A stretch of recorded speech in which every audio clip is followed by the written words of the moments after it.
Hi guys! So sorry guys, di ako nag-animation kasi dinamad na ako. Siyempre naman tamadas tayong mga naku talaga. So ngayon guys, mag-Minecraft lang tayo. At eto guys, ituturo ko muna kayo sa word ko kasi nagawa ko na siya ngayon ko lang naalala magre-record pala ako. So naka-laro na din ako dito. Kita yung bahay na yun, oh. Ay, grabe talaga. So, ituturo ko kayo ngayon. So, guys, tara. So, ito na guys yung bahay natin. Sorry guys, di pa siya masyadong may exterior. Doon naman tayo sa taas. So, yan guys, yung taas natin. May furniture na din. Mga yan. Crafting table. Tapos ba, di ko alam ba't ko nilagay dalawang yan. Pero dito naman tayo sa baba. At yung baba rin is storage area natin. Okay lang yun. Kahit mapangit. At least may storage area na tayo. Yung mga chest na dyan is dyan ko ilalagay yung mga mahalagang gamit ko. At may mga mahalagang gamit na din ako dyan. So, dito naman tayo sa labas. Tara. So, yan.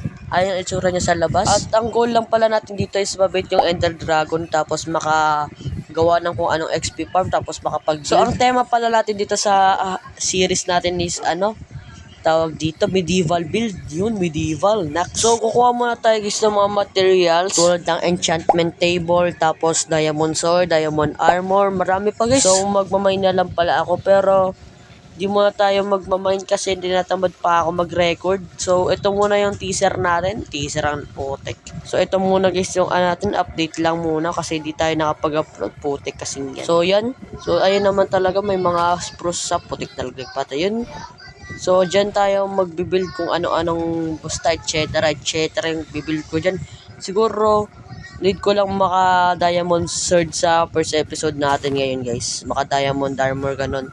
Kumbaga, yun yung goal natin. Talagang goal natin. Talaga. So, yun lang guys. So, sorry guys. Di talaga ako nakapag-upload ng animation. Ayoko na mag-animation. Joke lang. So, yun lang guys. Paalam na guys. Bye-bye!